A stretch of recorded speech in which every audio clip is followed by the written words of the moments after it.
Tokyo is known for its speed. Mas mabilis pa sa bullet train ang takbo ng buhay dito.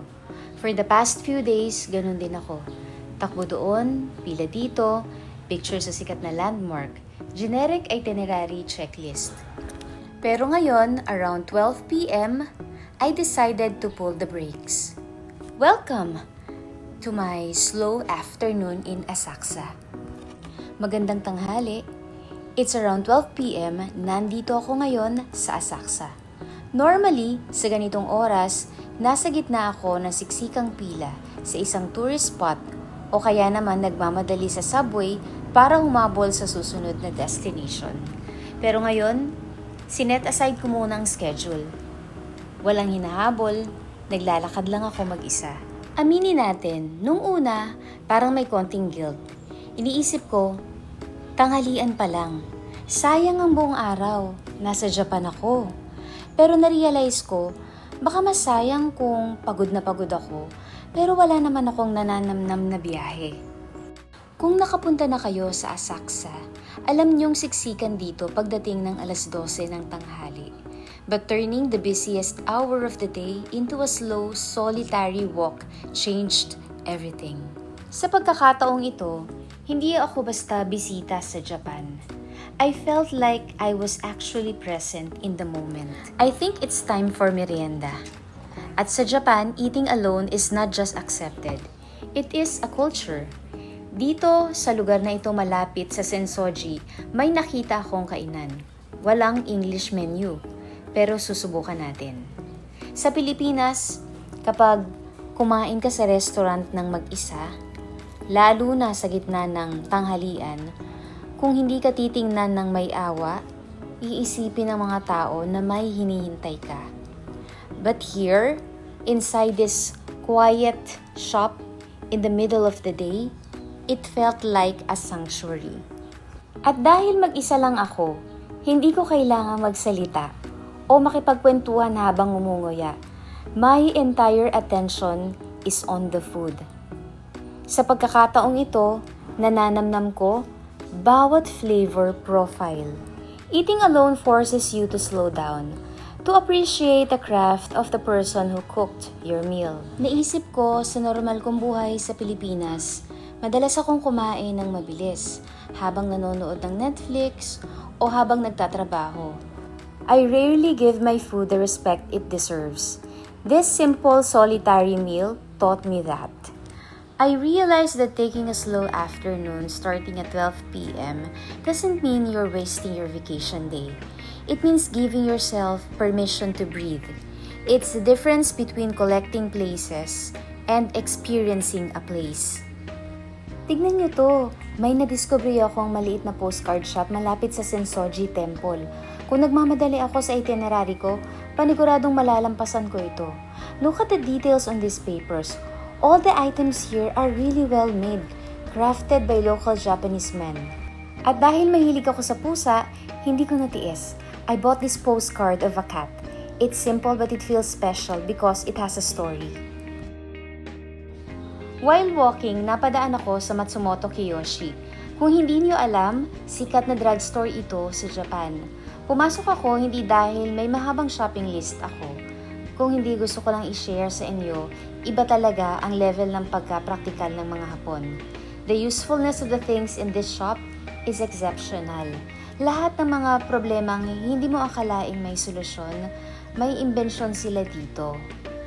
At ang pinakagusto ko rito, almost everything here is proudly made in Japan. Kilala ang bansa na ito sa mataas na kalidad at matinding attention to detail. Pero, ang maganda sa drugstore na ito, everything comes at a very practical price. Hindi mo kailangang magsunog ng pera para sa quality. This exact balance of durability and affordability is the reason why I have been buying my things here for years tuwing bumibisita ako. Along na kami sa Dori, napadaan ako sa isang traditional kimono shop. I found myself simply enjoying and admiring the beauty of the classic kimonos on display. Tingnan niyo ang pagkakahabi. These kimono fabrics are made of silk. Ang ganda ng bagsak ng tela at iba yung kintab niya kapag tinamaan ng sikat ng araw. They are very admirable. Nakakamangha isipin kung gaano katagal at gaano katindi ang disiplina na ginugol ng mga craftspeople para lang makagawa ng ganitong kaeleganting kasuotan. Noon, tinitignan ko lang ang mga nagkikimono bilang palamuti sa background. Pero ngayon, dahil mag-isa ako at may oras magmuni-muni, nakikita ko na yung totoong sining sa bawat tahi. Isa pa sa nakakaaliw gawin kapag hindi ka nagmamadali ay ang tumingin-tingin sa paligid. Ang daming pagkain dito sa Nakamisidori. Just seeing the delicious foods like the snacks makes me excited. I like the delicious Japanese set meals. Kitang-kita mo yung discipline kung paano nila inayos ang bawat pagkain. Bawat ulam may sariling maliit na plato. Ang sarap sa mata. It makes you slow down and actually look forward to lunchtime. Na-realize mo ba kung gaano kabilis ang takbo ng itinerary mo kapag nagta-travel ka? Sa panahon ngayon, ang pagiging turista ay naging parang trabaho na rin. We live in the era of optimized travel. Gigising ng maaga, magmamadali sa pila, pipicturean ng landmark para may maipost. Sabay, pupunta agad sa susunod na train station para umabot sa lunch reservation. Continuous cycle of chasing checkpoints. We check places off a list like we're finishing office tasks. Pero, naitanong mo ba sa sarili mo? Naglalakbay ka ba talaga o nagmamadali ka lang lumipat ng lokasyon?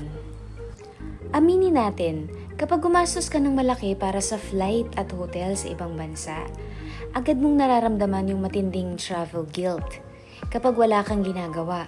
Nasa isip natin, sayang yung binayad ko.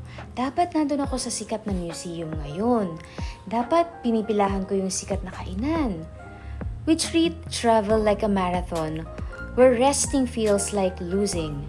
Pero ang totoo, when you feel every minute of your trip with activities, you come home with a full camera roll but an empty cup. Alam mo, the first major shift you notice when you intentionally slow your pace as a tourist is that you stop just seeing a country. You start observing it. Kapag nagmamadali ka kasi, ang nakikita mo lang ay yung sikat na landmark sa unahan mo. Kulang na lang magka-tunnel vision ka. Pero kapag binagalan mo ang lakad mo ng mag-isa, ng walang hinahabol na schedule, the world shifts from a background wallpaper into a living, breathing story. Para sa huling activity ko, in my slow afternoon dito sa Asakusa, I just got a simple yogurt drink. Walang mamahaling cafe reservation, walang sikat na pila. Naglakad ako papunta sa tabi ng Sumida River para maupo at magpalipas ng oras. Ang sarap sa pakiramdam, sinasabayan ng lamig ng yogurt drink, yung preskong hangin. Sitting here by Sumida River, watching the boats pass by, and admiring the Tokyo Sky Tree. Noong mga nakarang araw, laging hawak ng isang kamay ko ang phone ko para tignan ang Google Maps. Habang yung kabila naman may dalang camera para sa content. Pero ngayon, hawak ko lang itong inumin ko habang ninanamnam ang hangin. I realized na as a tourist, we are always so obsessed with capturing the destination. Lagi tayong nakatingin sa screen para masiguradong perpekto ang anggulo ng alaala natin. Pero nakakalimutan natin gamitin ang sarili nating mga mata para damihin yung mismong moment. Habang pinapanood ko ang mga taga-Tokyo na nagpapalipas din ng hapon sa tabi ng Sumida River, doon tuluyang nagdugtong ang lahat ng realizations ko simula kaninang 12:00 ng tanghali.